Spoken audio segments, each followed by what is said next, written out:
Yo, first round fantasy. I am your host, Joseph Morsaz, and I'm here with Gabe Miramontes and Justin. How you guys feeling after this Thursday night football game? You know, Let down. it was better than the other Thursday nights I'm used to, but it was still an odd game. I Yeah, liked that's it. true. It was I better liked than it. others. But if you were a Kyler owner and you were expecting him to go off as he usually does, you were mildly upset. Yeah, he had I a think big I one. might actually give Jacob his first win, believe it or not, in pick six. He might actually take me out. He No deserves it, man. kidding. 0-10, tons of draft picks. He's ready to make a push next year. Yeah, it was a weird game. It started out with some good performances.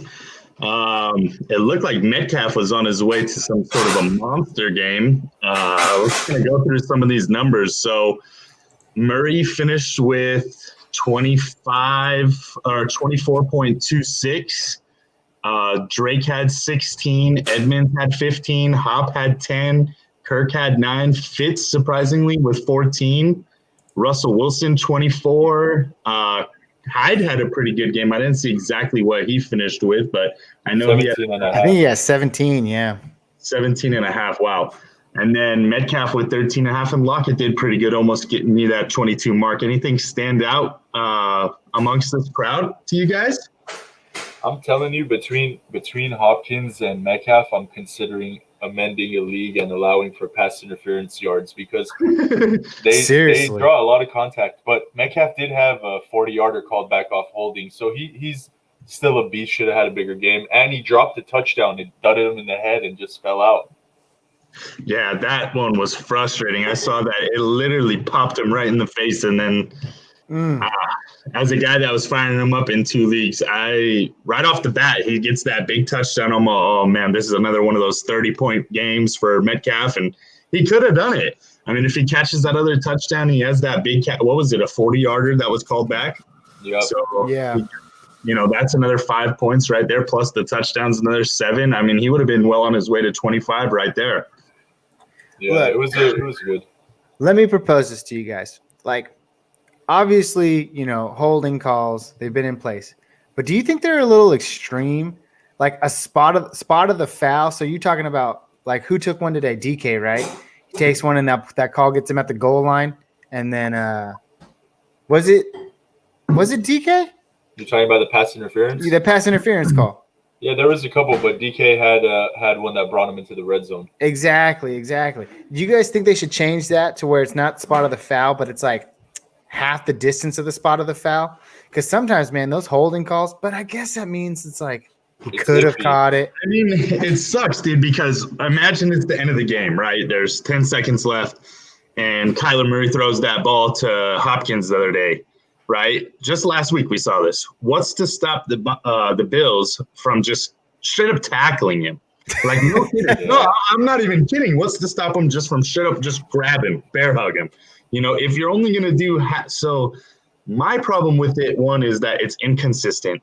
And number two, so we get holdings, but I've also seen pass interference, right? So holding, from my understanding, is just 5 yards and a first down. Pass interference is spot of the foul. But the problem is, and we see it all the time, even the announcers talk about it, all you have to do as a quarterback is just, if you have a defender running downfield and he's not looking at the ball, throw it short, let the receiver turn around and go for the ball, and they call pass interference every time. Because if the defender doesn't get his head turned around, it's a pass interference. So I don't know. They just need to clean up how it's called, I think. I don't think necessarily the call is the problem. Yeah, it's like the offense's version of, or it's like the quarterback's version of a flop, Yeah, like he knows he's not going to get anything. Hey, throw it short. Let's see if I can make a big play out of it. They talk about it all the time, how Brady and Rodgers and Breeze have mastered that play where it's just, or even Russell Wilson, if you're not sure that you got anything, throw it a little short, get an easy 20-yard penalty and a first down. So, one thing that stuck out to me was Carlos Hyde. And Boy, look good. He did, and I talked about this earlier in the season, but I mentioned how last year he had a 1,000-yard season, which was his best rushing season since he's been in the NFL. And he picked up where he left off tonight. So it's kind of weird watching the Seahawks because was Alex Collins injured tonight? Did I miss something there? Yeah, okay. He was out. Okay, because they've been switching it up every week where it's DJ Dallas, then Collins, now Hyde. Scarborough had some touches, so it's tough with that backfield. Speaking on the other side of the ball, too, you got Drake went out with an injury. Edmonds takes over. It's like, now that becomes an even more of a finicky situation that you have to deal with over there in Arizona backfield. What happened to Drake exactly? I think he went out with like a foot or ankle injury, but he didn't make an appearance in the second half. It was all Edmonds. Yeah, I saw that. But was it an injury? I saw that he didn't end up playing too much, but I looked online. I didn't see. No. He was fine. He had a little hiccup of a play, but basically they're playing catch up, and when they play catch up, it's basically all on Edmonds. Yeah. They both saved their day with a touchdown, but both of them had pretty awful outings. If you had any idea who you can start moving forward, you still don't know. This game didn't help at all, but I will say I'll lean towards Edmonds because it's odd because if you saw that Drake got fed a touchdown, and I'm still saying it's more likely Edmonds gets in the end zone because Murray still tried to vulture some goal line work. So I kind of trust those Edmond leak outs 3 to 7 yards out than feeding Drake up the middle all the time. It's I almost want to say start both, but I don't. It's a really tough call.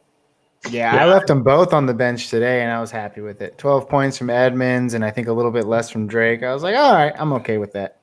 It's too close to call right now. That was in Dynasty. In full PPR, Drake pulled 16. He had 11 and 29. The only upside for Drake, I think he had 5 targets, 4 catches. So his take on the PPR game really helps. If that can be maintained, he might be the starter, but Edmonds only rushed twice and got his touchdown to save the day. It's a really bad day for that backfield aside from the touchdowns. Yeah, I think it all depends on your matchup and who else you have going. You know, it's one of those situations where obviously if there was only one of them, it would be a lot clearer. And we've kind of been saying this all season. But for some deeper leagues, if you have both of them, you know, and you don't have, you know, I'm in a league where I'm dealing with Mostert, CMC, and now Swift picks up the concussion. I would have started both of them, you know, very likely, and I would have been happy to get 15 and 16 out of, you know, considering that combined they had 42 rushing yards and you still pulled 30 points out of them. I'd be happy with that. Hey, they beat the Yahoo projections, so that's pretty impressive on both their parts. That's fair. And my bad. I was looking at I have Kirk and Drake, and I was looking at Kirk's night, which was modest, but he only pulled 9 fantasy points. Someone to keep an eye on, dude. That dude's a beast. He makes some tough plays. Yeah. Gets separation too. I like it. Yeah, absolutely. Let me ask.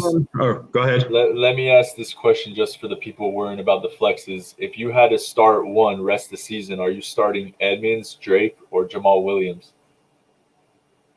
Oh, probably Edmonds for the PPR value. Jamal Williams? Nah. Aaron Jones, when healthy, he gets to work. Don't underestimate. These are all like split backfields for the most part, and Williams has good value. I would still say he's at the bottom of the list, but not that close.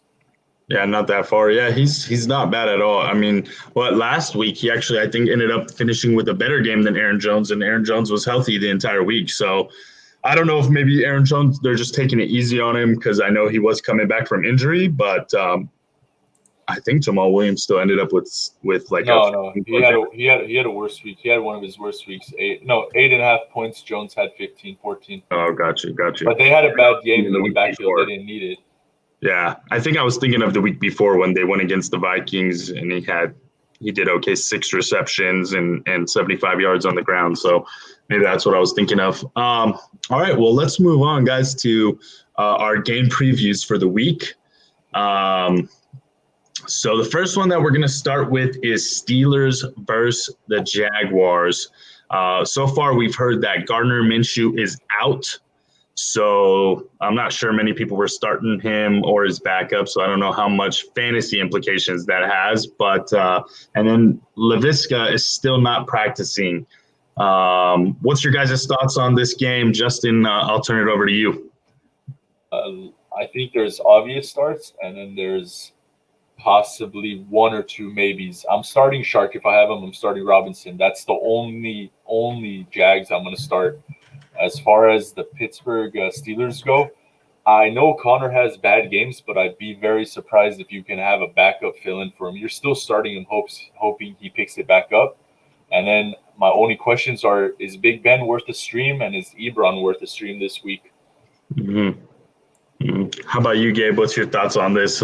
I know you're probably pretty excited because you're Juju's biggest fan, and as a Juju supporter myself and someone who's been relying on him to kind of get me back into playoffs in one league, he has been kind of on fire after those two cold games. He's been impressive. I can't remember exactly what he's been doing. Let's take a look. But it's been a blessing, man. It's been a blessing. As a Juju fandom owner, it's been a blessing. But look at it, man. The last couple of weeks, he's been able to sustain all three wide receivers over the last 2 weeks. And in this matchup, it really depends on the volume. Juju is safe right now. He's averaged, I think, 9 receptions. Over the last 4 weeks, he's had 9 receptions, 6 receptions, 7 receptions, and 9 receptions. So his PPR floor is pretty safe. So that warrants like a wide receiver 3 flex value for me with a chance of a reception TD. Keep in mind, he's had receptions in 3 of those games. So I like his floor. Then you have guys like Claypool and Deontay Johnson. I think Deontay warrants a really good deep threat for Big Ben. He's going to take that 60-yard play, that 70-yard play, whereas Claypool, he's been used a lot around the red zone. So, I mean, you saw that both of his touchdowns last week were within the 7 to 10-yard line. So with all 3 of those guys, man, it's kind of the same question that Justin proposed earlier. Like if you have 3 of them, which one are you starting? I'd start Juju with the safe floor. And then maybe in my flex, I'd start a Deontay too, hoping he'd have another big game. What about you guys? I think all 3 of them are pretty safe right now. One of the big interesting developments, I think, for those wide receivers is we talked about it kind of coming into the season was that Big Ben can sustain 2 wide receivers easily. Mm-hmm. 3 was a bit of a stretch, but one of the things that we're seeing now is if we look back, Antonio Brown was getting enough targets and receptions to almost cover 2 guys, right?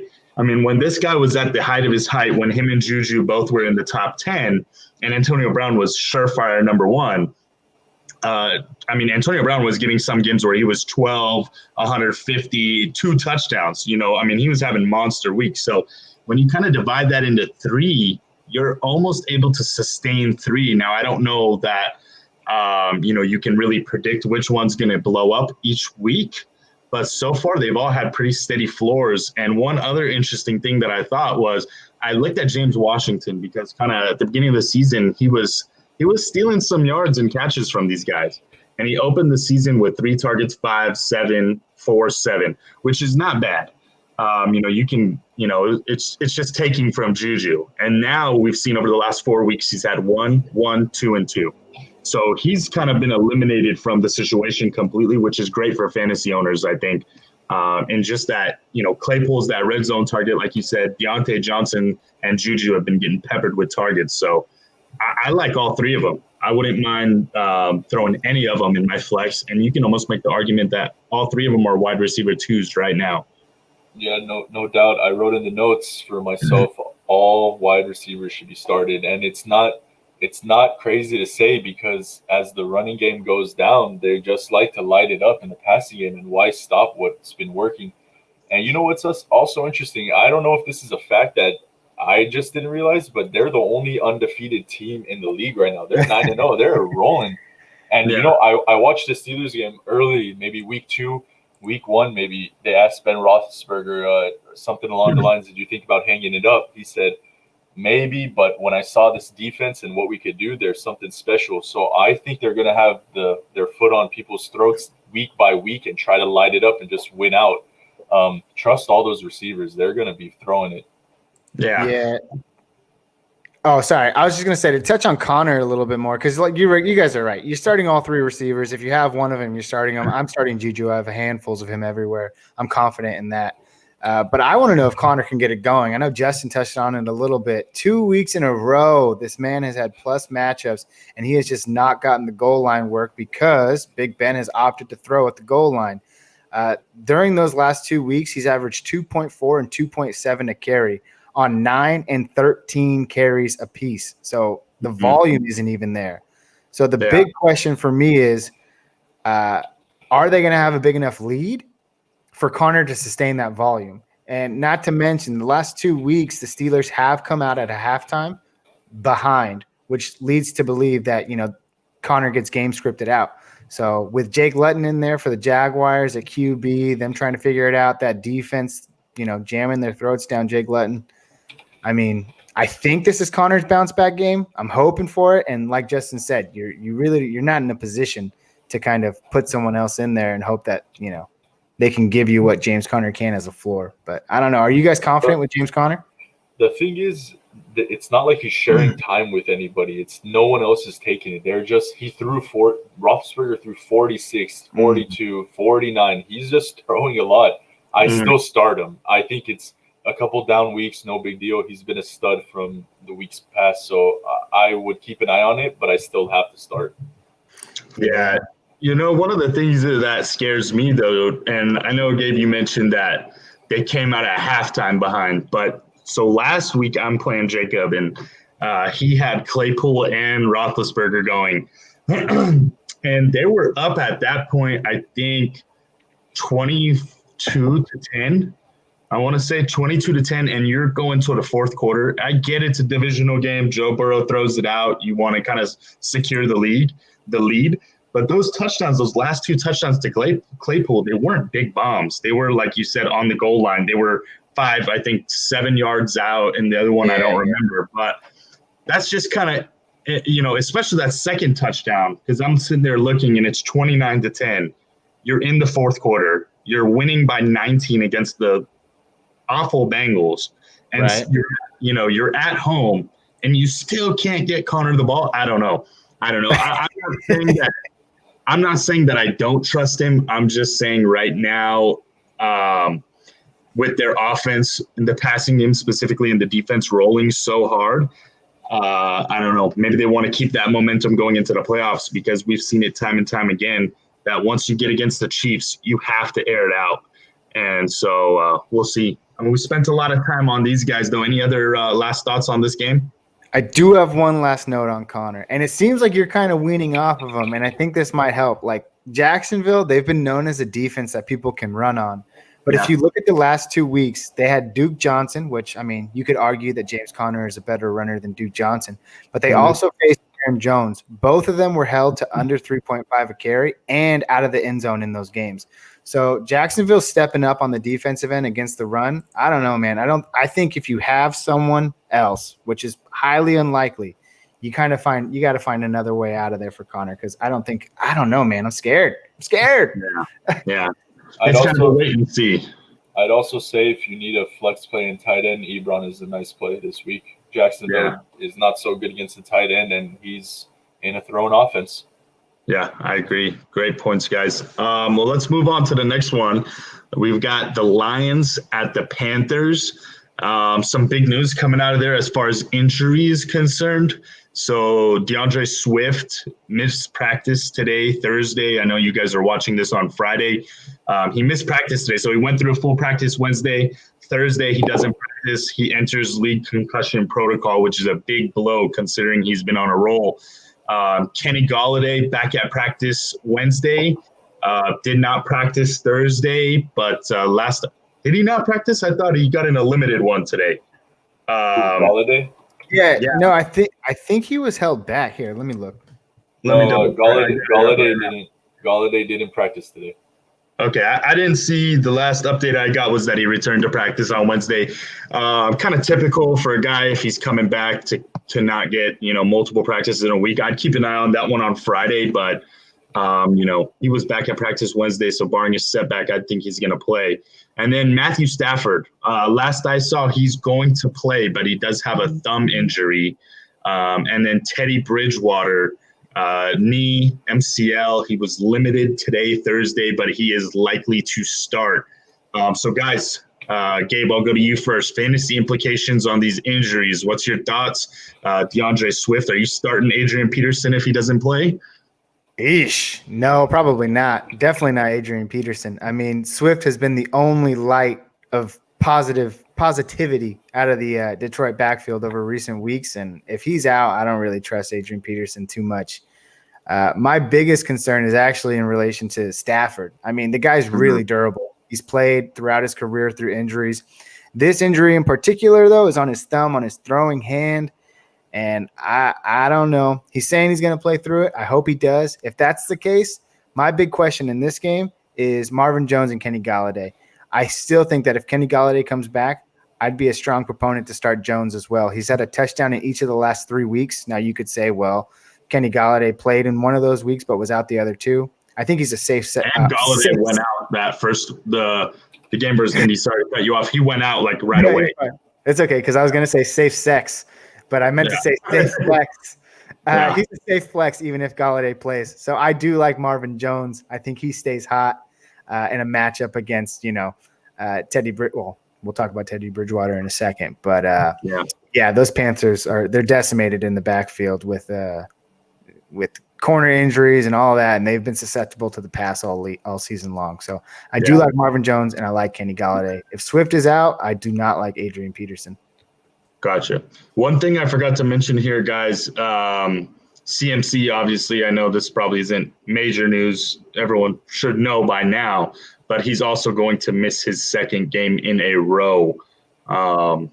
So, obviously most of us already knew that, but just kind of wanted to throw it out there. Justin, what's your thoughts on this game? Are you starting both Golladay and Marvin Jones if Golladay plays? I don't know. It's if I need a desperate play, I'll play Jones if Golladay plays, but I'll stay away from him. He just hasn't had a flashy year, and Golladay is the guy over there. I hope he gets more targets too once he gets on the field. I'm definitely starting Hawkinson. Dude's a beast. I also just traded for him, so I'm hoping it's going to be some good news for the rest of the year. On the other side, if Bridgewater does not play, I think it becomes a disaster over there. Their backup, what's the guy's name? PJ Walker. We saw a little bit of him play. It's not pretty, to be honest. I don't like what he can do. It drops. I still would start Anderson, but I wouldn't start any DJ Moore or Curtis Samuels. I got to start Mike Davis since CMC's out. That's a guarantee. But it's not a flashy game, but there are some serviceable players over here. Yeah, you definitely start Mike Davis if PJ Walker's in, and you should have already been starting Mike Davis with Christian McCaffrey out. But if PJ Walker's in and Bridgewater misses time, Mike Davis gets even that much more of a workload. So he's a guaranteed start for sure. You say Anderson over DJ Moore, Justin? Yeah, just based off of floor and consistency. It literally works like this. If DJ runs a 40-yard touchdown, you have a nice week from him. If he doesn't, it's pretty low target, low volume, not impressed at all. So I'm more of a safe guy. So definitely I'll go Anderson week in, week out. It is so weird how that whole situation played out. Like at the start of the year, everybody was hyping up DJ Moore, Bridgewater connection. He's going to get peppered with target. He runs in the slot, blah, blah, blah. And it's like Anderson has just taken over that role. He's a top 15 wide receiver. Meanwhile, you got DJ Moore week in and week out. You never know what you're going to get from him. I think Anderson does have the safe floor, like you said, Justin. I'm glad I have him in the league. He's been I don't even know how he's been my wide receiver 2 all year, and he's been really good. So I'm happy with it. Yeah. With Adam Gase, you could become better. I don't know. Good for him. Yeah. Well, I think you guys mentioned it, but I think one of you mentioned that if you have Mike Davis, you're starting him. And not that I necessarily disagree with that at this point in the season. A lot of injuries. We got some bye weeks this week. Obviously, you probably don't have a better option than Mike Davis right now. But one thing to know, guys, after a very, very hot start where he put up 15, 23, 22, 30, he has kind of cooled off with 11.5 and then four straight weeks. Funny enough, 8.6, 8.7, 8.7, 8.4. So he is getting you about 8 to 9 points the last 4 weeks in a row. And that is in full PPR. It seems that they have almost gone away from just feeding him and started to rely more on getting Samuel involved, who seems to be the one kind of taking Mike Davis's what used to be his easy looks. I saw that, and I have to put it on their losing streak. I think they're going to look at it and hopefully say, look, when we don't feed the rock to the halfback, we are losing pretty consistently. It's not so much that I like the way he's been playing. It's that at this point, you probably don't have another option to pivot away from him. You're a CMC owner. 90% of the time, you're going to be having Mike Davis as your handcuff.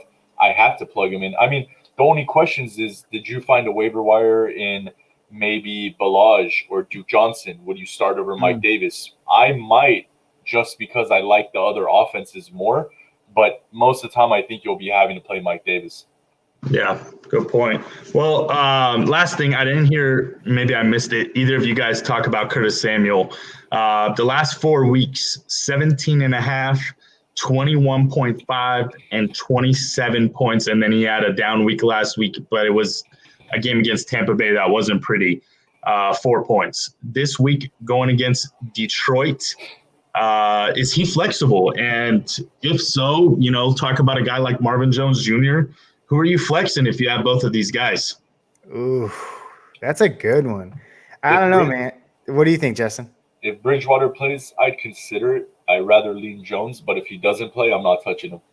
Mm. Yeah, man. I mean, Sam, like you said, he's had a couple of great weeks, but to me, he's like the ultimate gadget guy. And I'm not really a dude who likes to play gadget guys, even as a high flex ceiling player. I'd rather just prefer someone like a Scantling, who's probably going to get me the 70-yard bomb rather than, I don't know, Curtis Samuel might throw a touchdown or he might get a designed run and take it 12 yards for a touchdown. I just don't know. Those plays hardly ever work, but when they do, they do. And it just seems like Samuel's been hot with that streak lately.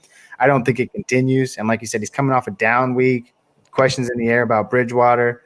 Probably not feeling too safe playing him this week. Gotcha. All right, guys. Okay, I think we've got everything touched on there. Any other thing that we missed as far as this game right here? Prater is kicker of the week. I'll just throw that out there. All right, well, let's move on. Patriots at Texans. The only thing I saw really notable here was Duke Johnson Jr. It looks like he missed practice with an illness. I'm not sure if that's serious. It doesn't sound like it's COVID. What's your guys' thoughts on this game? Deshaun Watson coming off a stinker against the Browns, but obviously the Patriots have a really good defense. Are you guys trusting Deshaun Watson this week as a top 5, top 10 quarterback? Oof. Top 5, top 10? I'll say this. Let me see if I can beef myself up on talking about him. He's had an up and down year, right? We can all agree with that. I look at New England, though, specifically, and they're a good defense and they hold QBs in check. Last week in that miserable weather, though, Jackson, he had a fantasy relevant game. I think he had 24 or 23 fantasy points, which was not up to standards of last year, but it was good for Jackson this year. And then you just kind of look at New England in general, and you look at the other QBs that they've come across over the last, 6 or 7 weeks. They've played Flacco. They've played Josh Allen. They held Josh Allen in check, might I say. They held Jimmy G with combination of who's the backup there, Mullins. So they've held Jimmy G and Mullins in check. They've held Locke in check. They've held actually they didn't hold. Well, they held Derek Carr in check as well. So the only real quarterback that's had success against him was Mahomes. So if you want to be literal about this, you can look at it in terms of money. You got the $500 million man in Mahomes who had a great game against New England and they couldn't contain him. And now you have Watson, who's the second highest quarterback paid in the league. If you're looking at money-wise, I guess he's a good start. But I don't know. People are saying that New England's got a good defense. And to me, I think the quarterbacks that they have played against, they're not the Mahomes and they're not the Deshaun Watsons. Mm-hmm. Dare I say Deshaun Watson, look at a year without DeAndre Hopkins, man. It's been awful. So I don't know. I thought this conversation would help me push him into that top 10 range. I don't know if I see it. Well, just to touch on Watson a little bit, prior to this Cleveland game, which was just a miserable game, his last 5 games, 30, 36, 45, 33, and 33. I would say if there's one thing about Deshaun Watson that he's proven this year is that he has a very, very stable floor. He is always going to get you right around 30 points. And I don't know how he'll go into halftime with 4 points and somehow at the end of the game he throws 2 touchdowns in garbage time, or he runs one and throws one and he ends up with 32 points. So I will say that he has had a stable floor, albeit that team has had a very bad season. But yeah, I'll tell you this. If I had to pivot, he's quarterback 8 on the year.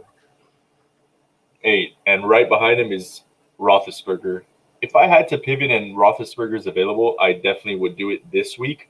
But if I had to start him, I'm not worrying. That's a pass-heavy offense with a garbage defense. That just leads to fantasy success. So I still like him to finish top 10, but I would pivot away to someone like Ben Roethlisberger if he's available.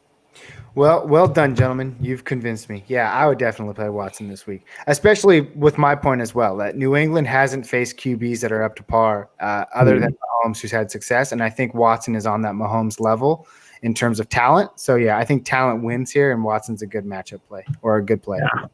And if there's one thing to note about this game, it is going to be in Houston, which is a dome.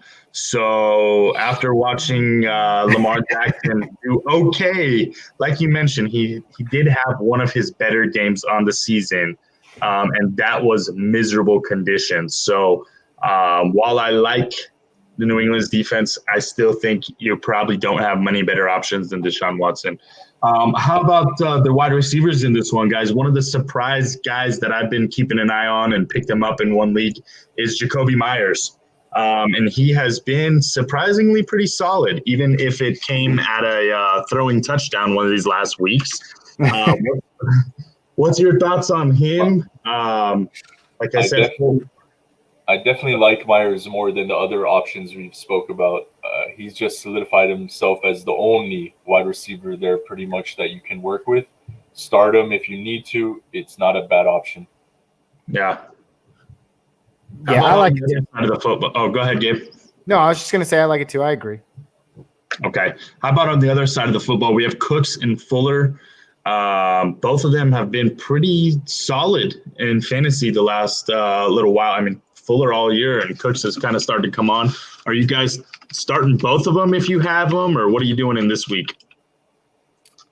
If I had shares in them, I'd start them with no problem. I don't have shares with them. I kind of would love it, but that offense is pass heavy. Go with it. You'll hit more times than you bust. To me, it kind of depends. I'm not too sure about Gilmore, but if Gilmore's playing the ball on the other side for the Patriots, it's all about who's he shadowing. Because I don't really want to start a receiver if Gilmore's shadowing someone. And it looks like it might be Fuller, but I don't know. I'm starting Fuller with confidence because I have him on my team, so I have to be confident.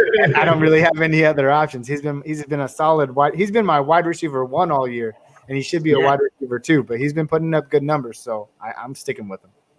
Yeah, I think you're right there. Will Fuller has been absolutely on fire this year. I can't remember. I think he sat out week 2 against Baltimore, or he went out like halfway through the game or a quarter through the game where he had 0 points. But literally every week, aside from this god-awful Cleveland game, he has put up at least 12.5. And aside from that 12.5 week, he's put up over 15 every single week. So I think at this point in the season, Will Fuller stayed healthy. He's done right by us. If you have him, he's a no-brainer start. I agree. Okay. Is there anything else to touch on here, guys? The Patriots backfield, Duke Johnson, if he plays, are you starting him? Harris, Burkhead, what are you guys doing with those guys? Damian Harris. Yeah, were you going to say, Justin? No, I wasn't. I was dang. You say Damian's words. I'll go to Duke's words. No, I think a few weeks ago I had come out on the show publicly and said that I was gonna talk about Damian Harris, and I didn't. I held my tongue, right? I'm here to say that I think you got to start him with confidence. Last week, he's coming off his highest carry count of the season, 22. And he's getting the work and he's doing the numbers on the ground. He's averaging like 5.1 a carry. That's great. The Texans are lackluster in that respect. The only real thing that concerns me about Damian Harris is that he doesn't get any pass work and he usually doesn't get the touchdowns because they're going to find gadget plays or Cam Newton's going to run it in and poach it in the end zone. But between the 20s, man, I love Damian Harris. I think he's been really well. And like we've been talking about all season with the trend of injuries at the running back position, I think Damian Harris is a solid running back too. I mean, he's averaging over 100 yards a game over the past 3 weeks. So I'd stick him in, plug him in for sure. Over someone like Mixon, definitely. If he's injured, well, I guess let's say probably Gio Bernard. I take that back. Don't get those guys involved. I do like Damian Harris. All right. Yeah. Basically, the way I look at it, Harris is a serviceable option, but I think you can do better. He just doesn't get enough pass work or goal line work. Mm-hmm. But Duke Johnson, I play without hesitation if I need a fill in for halfback. Yeah. All right, guys. Well, we're running a little bit behind. We've only been through 3 games, and we have so much more to go. So let's kind of do some rapid fire here, real quick. I'm gonna just kick it over to one of you, and just kind of give me some key points on the matchup. We'll start with you, Justin. Titans versus Ravens. What are you looking at in this game? Love Tannehill as a streaming option if you need it. Henry, obvious. Brown, obvious. Other than that, I'm not starting Davis. Jonnu, I would love to start if he's healthy, ready to go. On the other side, Jackson, you're starting. I'm not touching a single Ravens back or a wide receiver for that fact. I'm just staying away from that. Andrews, if you drafted him, if you have him, he's in the starting lineup. You start the kickers, maybe not Gostkowski, but, the Ravens kicker Tucker is GOAT, so we got to go there. That sums that game up for me. Yeah. Well, Justin, I completely disagree. I'm staying away from Tannehill this week. I mentioned it on the Tuesday show that I'm not a big fan of A.J. Brown this week. I think that Baltimore defense is the real deal. They've only allowed 4 passing touchdowns all season long, and I think that trend continues. And Tannehill's coming off a horrible week last week in what was a plus matchup.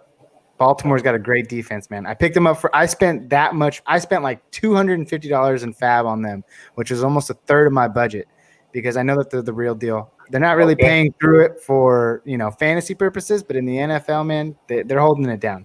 Okay, let's book it down. I guarantee the Titans will win this game, and I'm almost certain Brown will have a beautiful game. Now, what you want to determine is beautiful, I don't see it. Let's book it down. You make a bet. I'll see if it works.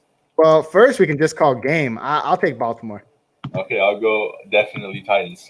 Baltimore, Gabe. Are we booking it down on a football game? That has nothing to do with fantasy, guys. No, I think we got to go A.J. Brown side of the ball. I'll say A.J. Brown finishes with over I want to say 80 yards, but we'll say 5 and 80 plus. If that's not enough, tell me what you think. 5 for 80? That's a 13-point game. You're saying for A.J. Brown, that's what's his Yahoo? That's kind of that's an average game for him. I'm thinking that, kind of the over-under here. 15? I'll go over 15. Yeah, I'm thinking that's kind of the over-under here. That's kind of about where he's projected is about 15, 16. Yeah, I'm going to go under on that. I'm going to go under on 15. Yeah, so go it's ahead. worth noting, guys, last time the Titans played the Ravens was about 10, 11 months ago, January of 2020, in the playoffs. The Titans beat them 28-12. Okay, here's an interesting stat. Ryan Tannehill finished with 7 passes completed, 14 attempted, 88 yards, 2 touchdowns. None of his receivers had more than 2 catches. The big guy on that week was Khalif Raymond with 1 reception for 45 yards and a touchdown. Derrick Henry did all of the damage. He had 30 carries, 195 yards. So just something worth noting. I don't care. I'm staying strong with my A.J. Brown. Yeah. He's bouncing back. Okay, book it down. I'll be the So we have in week 11, will AJ Brown have 15 or more fantasy points? I'm going under. Joe, I assume you're going under as well. Yeah, I'm going under for that. Justin is over. I like it, my friend. And we'll take a side bet as well for the game in general. I got Baltimore probably by a touchdown. Is it in Tennessee or is it in Baltimore? It's in Baltimore, baby. Oh, even better. I'll be a double underdog. Let's do it. Let's go. I'll go Baltimore on that in the revenge game. I think Titans are still a better team, but I think Baltimore is going to get it. All right, guys, let's move on to the next one. Gabe, Eagles at Browns. Not the sexiest game out there. Tell us a little bit about what's your thoughts. Wentz, Sanders, Fulgham, Rieger, Goddard, Hunt, Chubb looked awesome last week. Landry, what are you thinking? Yeah, man. Well, as far as Wentz is concerned, I came out and said on Tuesday that I wasn't the biggest fan of him, but turns out I was proven wrong. He's been good for fantasy, but that team in general just looks awful. I wouldn't start Wentz. Sanders is great. He's a great option. Fulgham is a great option as well. I probably am not going to be starting Rager. I haven't seen too much of him yet. Neither have I seen too much of Goddard, especially with the talk that Hurts might be back. So that's a situation to monitor. And then as far as Hunt and Chubb are concerned, man, I think Hunt honestly plays better when Chubb is on the field. So I like both of those guys. I start Hump. What? Oh my goodness! I start Hunt in the flex, and I'm definitely starting Chubb as my confident running back one. And then Jarvis Landry, man, I've had so much hope for this guy all season long, and it just hasn't panned out. I think there are better. I'd rather start Jones in a flex matchup. I'd rather start. I mean, there's probably a plethora of guys that I probably would have started Kirk tonight over Landry. He's just not getting the workload that you would have liked to see, especially after Odell's absence. That's my quick rundown of that game, though. Yeah, interesting. So a quick question for you.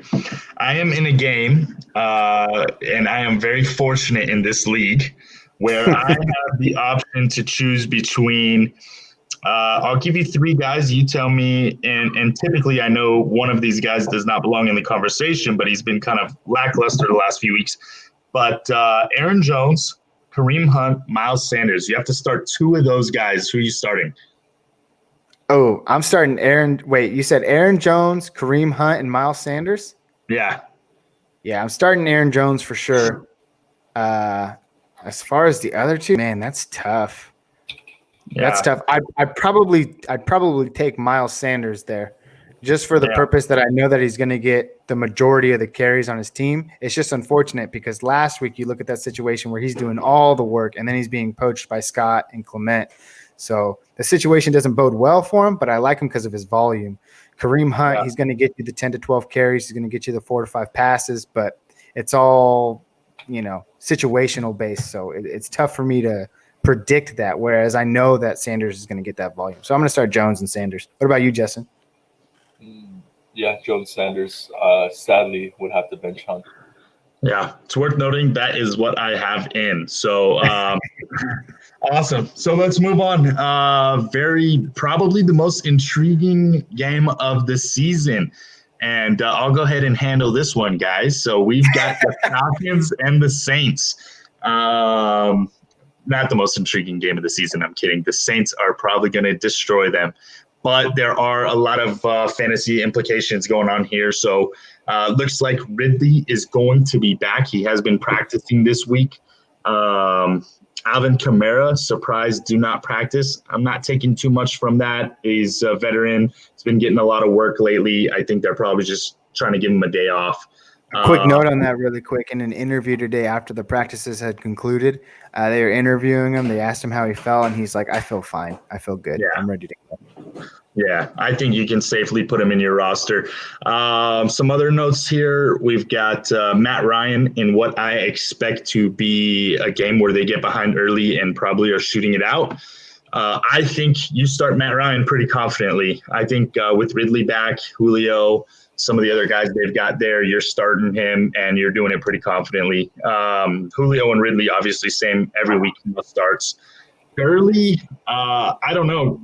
I'm a little bit on the edge with him, but surprisingly, even though it has not been pretty, he has maintained one of those floors that has just been absolutely phenomenal, where he's pretty much guaranteeing you 10 points every week, and he may get in the end zone and get you, almost 20. So I think you're probably starting him because you don't have many better options.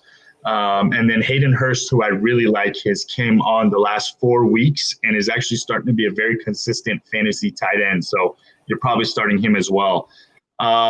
Some questions about quarterback. Obviously, the news with Drew Brees going down, probably going to miss a couple of weeks there. There was talks about him going to the IR. I don't know if they made that official yet. We're guessing, I think that Jameis Winston is probably going to be starting, though I do expect Taysom Hill to probably see some action there a little bit more than usual. I think you start Jameis Winston, guys. I think if you need a quarterback, I mean, he's probably a top 10 option this week. So I think you safely start Jameis Winston. And another one, which, man, I don't know that you could ever bench him, but Michael Thomas has been damn disappointing since he's been back. And so I think if you have Michael Thomas and Drew Brees goes down, a question for you guys real quick on this. Are you, from a fantasy standpoint, a little bit more excited about Michael Thomas's outlook with Jameis Winston in there? What's your guys' take on that? I mean, I wasn't excited with him playing with Brees, so it only got better with this news. Yeah, I'm excited, man. I'm excited for Winston. I want to see what that LASIK eye surgery has done. He's been, if you ever follow him, or I don't even follow him, but if you've ever seen his workout videos on Twitter and Instagram, this guy's been doing some crazy ass shit. So I want to see it put to the test. I want to see this fool go out there and throw the ball like he did in Tampa. Who knows? He's adjusting to a new system, but I'm confident starting him, and I think it bodes well for Michael Thomas too. Yeah. One thing to note too, guys, is this is probably Drew Brees' last year. I would say that pretty confidently he's going to retire at the end of the year. And look at this. I mean, the 49ers guy hit him, but he rolled. I mean, that should not have been a different topic, but he crushed his rib, right? The guy broke his rib. I heard maybe collapsed lung or something along those lines. So, I mean, he's getting old. He's probably going to retire. I know Winston was brought in as insurance, kind of take Teddy Bridgewater's spot. But this is probably going to be kind of a test run with Winston. Is he worth keeping around? Is he a quarterback that they can continue with under Sean Payton? So I'm looking for Winston to go out there and prove that he can do it. So we'll see. I don't really like anybody else in this game. Obviously, if Kamara doesn't start, you're starting Latavius. Jared Cook, if you have to throw somebody in there, but he's not the greatest. Emmanuel Sanders may get you a touchdown if they end up throwing a lot. So, yeah, something to keep on the lookout there. Let's move on to the next one, guys. Bengals at Washington. Justin, thoughts on this game? It looks like Joe Mixon is still not practicing this week. Yeah, he is not going to play. I would fire up Gio, even though he's coming off a disappointing week. I would consider streaming Burrow, but it's at a low end. If you're in a DQB league, he might be available. I'm starting Boyd. I'm starting Higgins without questions. Higgins is that rookie that's going under the radar, but might be actually producing the best out of the group.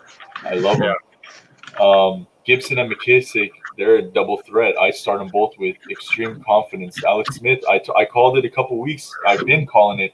He's a wide receiver one, dude. I love this boy, McKissick. I love him. Let me get those 10 double-digit checkdowns a week. I'm loving it. McLaren, obviously, we call him that for a reason.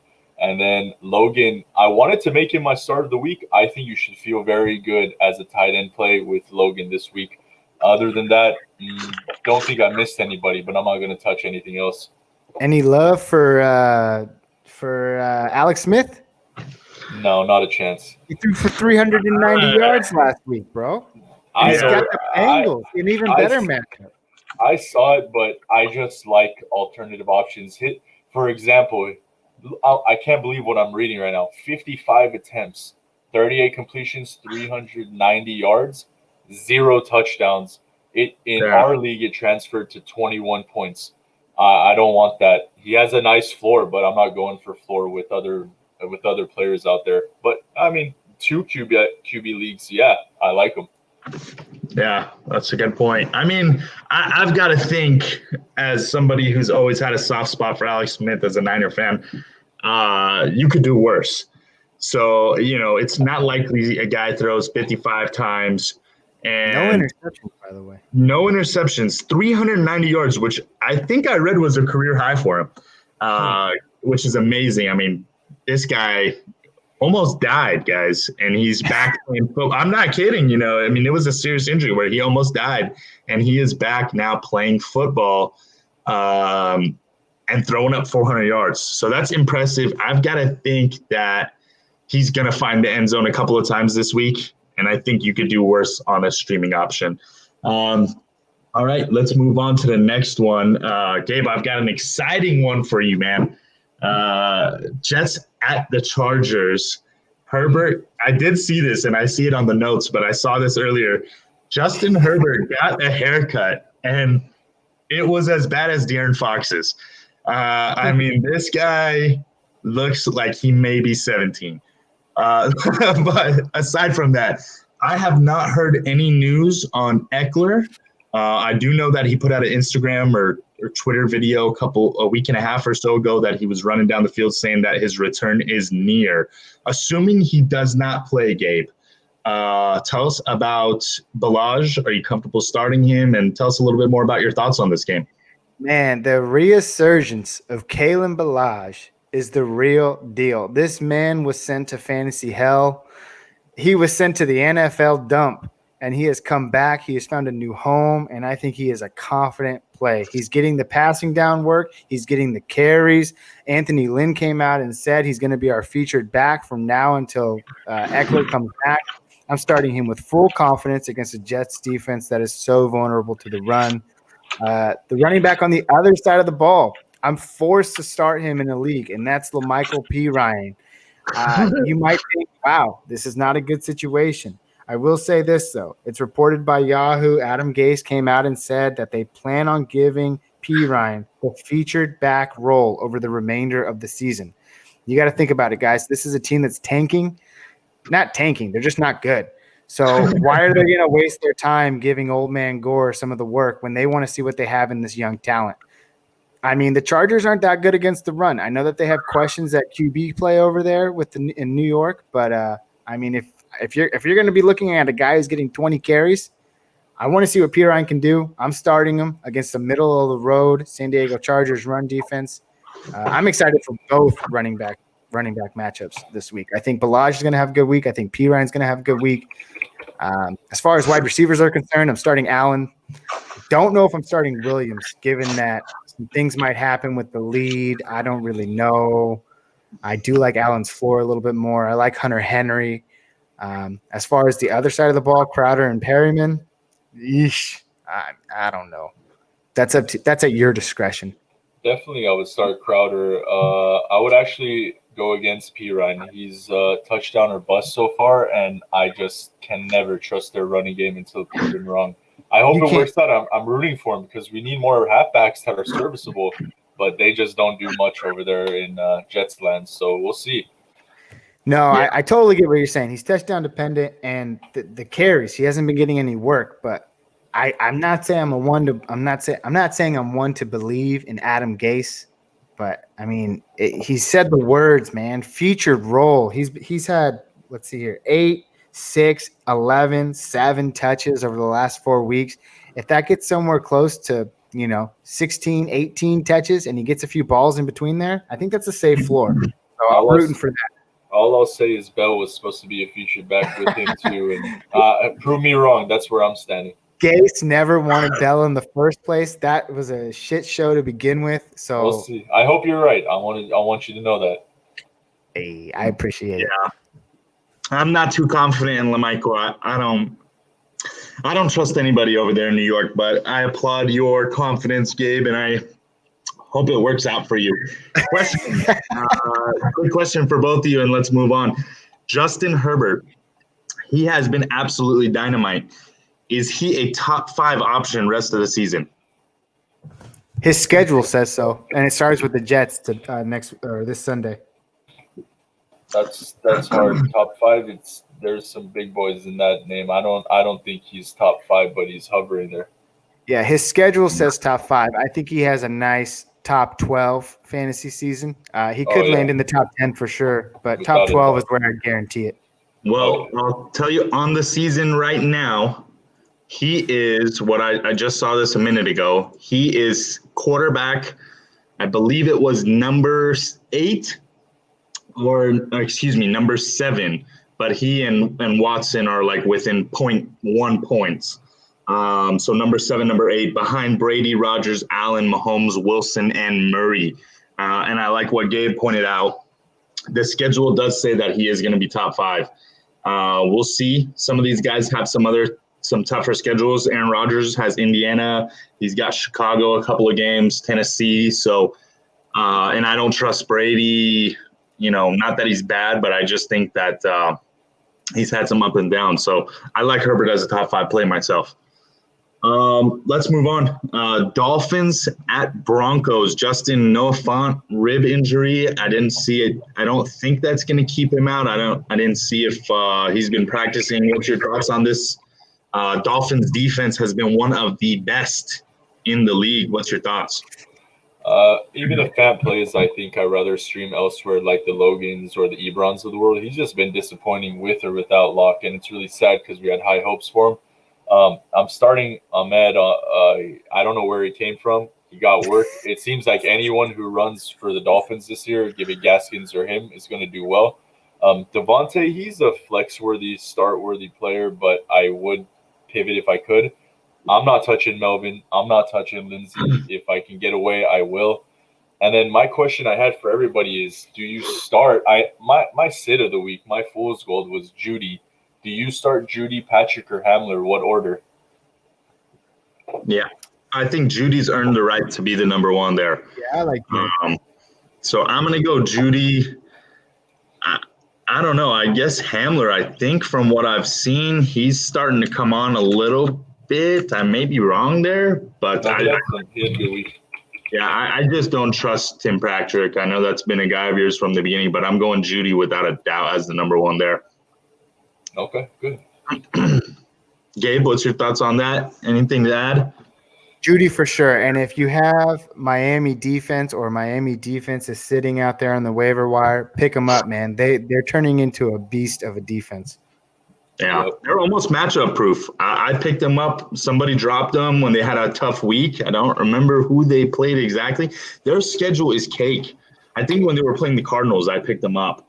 And their rest of their season schedule, I hear from my girlfriend's dad every other day, but their schedule is cake aside from Kansas City. So, yeah, definitely pick them up. One question I have for you guys real quick before we move on. Matt Breida practicing in full, likely going to play.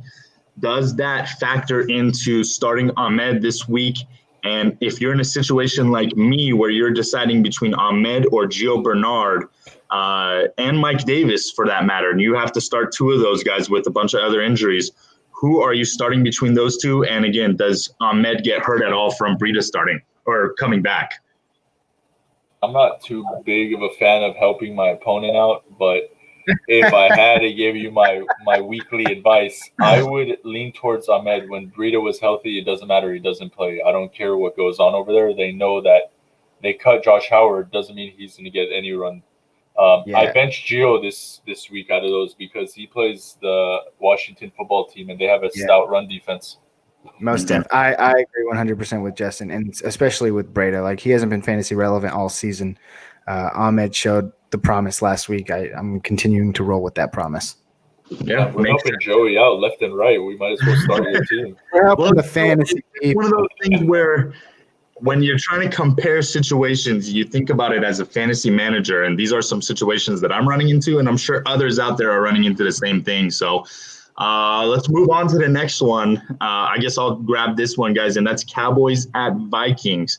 You've got Zeke, Cooper, Gallup, Lamb, Schultz. We kind of know what's going on there. I did hear, and I believe, correct me if I'm wrong, Dalton is back this week. He has been cleared, and he's going to play. That's the last thing I saw. So, guys, I'm going to go out on a limb, and I saw Demont also shares this, and I'm not sure it's a limb, but I'm firing up Amari Cooper. I mean, he was doing really good with With Dalton, I think Dalton relies on his vet like he did with AJ Green for many, many years. And I think he is back to a safe play as long as Dalton is there. So I'm firing up. I'm actually expecting a pretty good game from him against the Vikings defense that isn't great. And correct me if I'm wrong, they also play indoors, so we're not going to have to deal with weather there. So I would say start Cooper, and I don't really trust Lamb or Gallup. Zeke has been probably the most disappointing fantasy player on the season, I would say, just because we saw him kill it for so many weeks in a row, and then Dak goes out, and now he's gotten to the point where you have to really ask yourself, am I starting J.D. McKissic over Zeke? So as sad as it is, I think you're still starting him, but I am not excited, guys, even against this kind of soft Minnesota matchup. So, again, you're starting him. I'm not sure that you're counting on much. On the other side of the football, I think we know who's playing and who's not. So you've got Dalvin Cook, Thielen, and Justin Jefferson. And I think Justin Jefferson at this point has kind of earned himself a spot on your starting lineup as your flex. So he's done enough, in my opinion, that you're starting him pretty much every week. So obviously you're firing up all three of those guys. One thing to note, I am in a situation where there is no quarterbacks on the waivers, and I have Josh Allen, as many others do. I am going to actually stream Kirk Cousins this week, guys. And it was between him and I think Alex Smith was maybe my other choice, and I went with him. And then Carson Wentz, obviously, who's been kind of bad the last two games. Kirk Cousins has been okay. He's been pretty decent, aside from a couple of bad games. He's found the end zone pretty consistently, at least 2 or 3 times. And Justin Jefferson and Thielen and Cook, they're all rolling. So I'm starting him. What's your guys' opinion as far as streamers go? How do you feel about Kirk Cousins? I don't not like it. It is what it is. You got to do what you got to do, man. You got Josh Allen on a bye. There's not much else out there. I'd rather start him over Wentz, and I'm probably starting him over Alex Smith. So, yeah, he's a good pick. Cool. I would start Wentz over him, but if he's serviceable, if you want a good floor, he's the guy. Yeah, makes sense. Okay, we'll move on to the next one. That one's pretty standard. Packers at Colts. Colts have a really good defense. Devontae Adams' ankle did not practice Thursday. Not sure how serious that is, guys. I haven't had the chance to look into it. Gabe, why don't you rattle off on this one and tell us a little bit about your thoughts on this week? Justin, you want to take this one? Sure, yeah. I got the next one. I like this one a lot, so I'm happy you threw it here. Devontae is a Friday watch. If he practices, most likely he'll play. If he doesn't, he's going to sit, so you should prepare for that. Go get Lazard if he's going to run. Rodgers, you're starting. Jones, you're starting. Williams, as I spoke about, if you have a bye week issue and you have a slot you need filled, I think he's a safe floor with some touchdown potential. Lazard and MBS, again, I'm staying away from him if Adams is healthy. Tonyan, I think you can do better. Then on the other side, it's kind of gross. I don't want to start many, and the hardest choice is the halfback situation there. I can make arguments for Hines or Wilkins or who is Jonathan Stewart? Taylor. No, Jonathan Taylor. I'm going old school on that one. I don't start any of them, to be honest, unless I have to. And if I have to, I'm going to go with Hines, hoping I get some pass work. I just like that avenue better. Pittman, I can argue. I'm not going to start Hilton. He's gone. Pascal is gone. Pittman had a couple good weeks. Let's run it back. But you got any insight on the Colts backfield? Yeah, I think that's an ugly situation, but Green Bay has been one of the worst defenses against the rush. And I think, actually, guys, I watched the game last week, and I started Taylor, and I was hoping that was going to be his breakout game, and it looks like it was Hines's. I mean, Hines ran the ball good. He was catching the ball good. This is going to be a tough game. The Colts are not a pushover. It's in Indianapolis. It's in a dome, so we've got some good weather, which is always important this time of the season. I'm actually might start Namin Hines. I'm debating it in a couple leagues. I think you can do worse, and I think he's played himself into a solid role regardless of what else happens. The fact that he was able to get that goal line touchdown last week over Taylor and Wilkins, that bodes very well for his fantasy relevancy. So I like him there. Hines is the lean. We'll probably be wrong, but that's the smart choice. Over there. Gabe, Chiefs and Raiders. Obviously, you're a big Raider fan. Clyde Edwards-Helaire missed practice today. I'm not sure how serious it was. It sounds like it was an illness. That also means Darrell Williams, who also did not practice due to that illness. So we've got Le'Veon Bell and Darwin Thompson as the two backs who may be the only ones that suit up. So let me ask you, and then I'll let you get to your Raiders. If Clyde Edwards-Helaire does not play, are you starting Le'Veon Bell confidently? Yeah, I think you start any running back who you know is going to get the boatload of the work. And if Bell happens to be that guy in a high-octane offense, I'm starting Bell, yeah. Yeah. With that being said, though, wait, Justin, who are you going to say? Would you agree? Yeah. You wait for the reports to come through and start the starter, basically. Yeah. With that being said, guys, my guys, they get the primetime matchup under the lights in I can't say Oakland anymore. Damn it. Vegas. In Las Vegas, baby. Vegas. I love it. Obviously, you're starting your studs. You're starting Mahomes. You're starting any one of those Kansas City running backs. You're starting Hill. You're starting Kelsey. You're starting Jacobs. Booker. He had some flash last week. I think this is a matchup where you might try to shade away from him. I'm not going to start him in a flex play or get crazy or anything like that.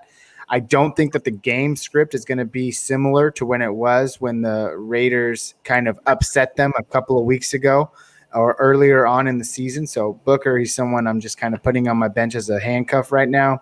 As far as Las Vegas wide receivers go, that's a tough call, man. I think there are better options out there all around. I love the way that Carr plays football from an NFL perspective. He hasn't been very fantasy relevant. I started him a few times in deeper 2 QB leagues, and he's been serviceable for me. He doesn't let you down. He kind of gets you the bare minimum, which is better than a flex play, but not as good as a QB2. So he's right in that range. And then Waller, you're starting Waller. You're starting the guys who you would usually start in this matchup. But I will say this about the matchup in general. The Chiefs can be run on, and the Raiders know how to run the ball. Carr has only thrown over 300 yards twice this entire season. He did it once against the Bills in a loss. He did it again against the Chiefs when they won back in, I think it was week 4 or something like that. So with that being said, I'm not saying I like Carr in this matchup. 2 QB league, sure, why not?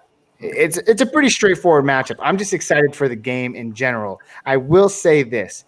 We're seeing Sammy Watkins for the first time since, I believe, week 5, coming back this week. I think if you're in a desperate spot or in a deep league flex situation, I like his appeal. I think he's guaranteed a bomb in this game. And I will say this.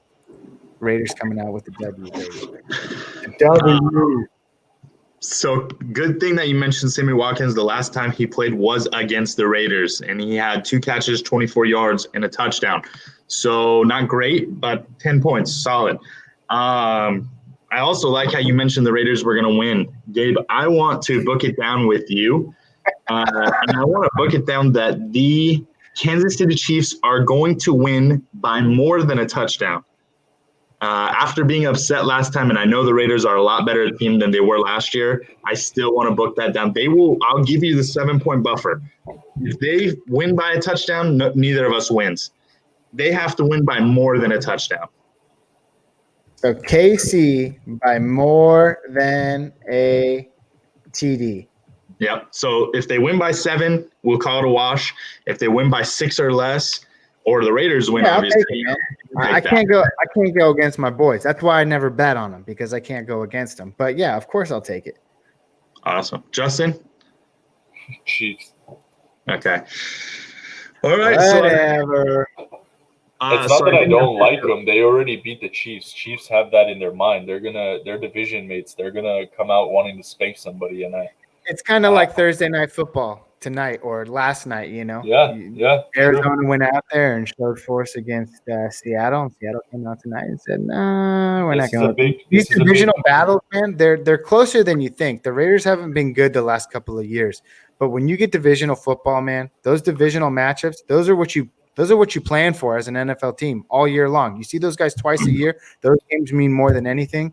I think it's going to be a great game. Now, that's not to say the Kansas City Chiefs can't come out and literally put 48 points on the board and just dismantle the Raiders. It's happened before. It can happen again. But I think there's a little bit more there this time. It's definitely a revenge game for KC, but I don't think it's going to be too much of a blowout. I like it. And I of course, I'm going to pick my Raiders, baby. Raiders, baby. This is the Raiders are real. This is the test. It's a good test. So I think even if they don't win, it's close. But yeah, it's a good test. Go ahead. We're running out of time, guys. Let's move on. Monday night game, Rams and Bucks. I'm going to just rattle these off. Henderson, I don't really want to start him, especially against that great Bucks defense. Ronald Jones, huge game last week, but I'm not sure that you can trust him. I think this is going to be a tough game. I think that we may see Fournette out there a little bit more in the pass game. Bucks wide receivers, Antonio Brown actually looked pretty good last week. All of them and Gronk. I think right now you start all four of them, and I don't think you can keep any of those guys on your bench. I mean, Antonio Brown obviously is the most questionable one, but the more comfortable he gets with Brady, I'm actually leaning towards thinking he may end up as the best one. So that's kind of my thoughts there. Rams wide receivers, surprisingly, guys,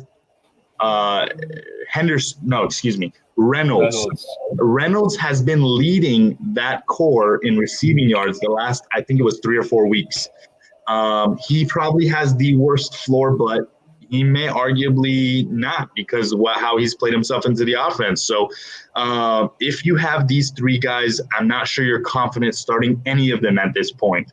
It's almost become a situation like the Steelers, but the opposite, where all three of them have kind of taken from each other. And you may get a Woods game where he gets 25, and you may get one that he gets 6. So you're probably starting at least Woods and Cup. But I'm not sure that either of them are a safe start anymore. So fire them up, and hope for the best. I know I am in a few different leagues. So any thoughts on that game real quick, guys? Nope, you covered it. You covered it, baby. I don't know why I called you baby. You covered it. So, guys, we are, and I will let Gabe tell you, but we are on a lot of different platforms now. I think, as you may already know, we're on Apple, YouTube. Gabe, why don't you tell us a little bit about where you can find us? I don't need to tell him, man. We're everywhere. Literally search us up on your 1982 freaking desktop computer with whatever Internet Explorer was. You'll find us. That's how easy we are to find these days. First Round Fantasy. Awesome. Second thing, visit the link in the description if you're on YouTube, or look us up on YouTube or Instagram. You'll see the link. First Round Fantasy merch. It's out. Go get it. Hoodies, T-shirts, mugs. We've got it all. So check it out. I know it's hoodie season nowadays, so go get your favorite hoodie. And last thing we want to talk about here, guys, is First Round Fantasy is now doing 3 shows. I think the Saturday show is every other week, but we are now doing a show that you guys are going to hear on Tuesdays, a show that you are going to hear on Fridays, and typically a show that you can catch Sunday morning or late Saturday night. So look out for that. And we're excited. So any last thoughts, guys? I will say this. I'll piggyback off that really quick. You might also be able to catch us for very early morning Sunday start sit decisions. We're thinking about going live here in the next couple of weeks to test it out before the season ends. Come hang out with us in the morning, drink your coffee while you search your fantasy lineups for the day's games that lay ahead. It's a good time, and we're looking forward to doing that too. Awesome. All right, guys. We'll catch you on the next episode. Peace.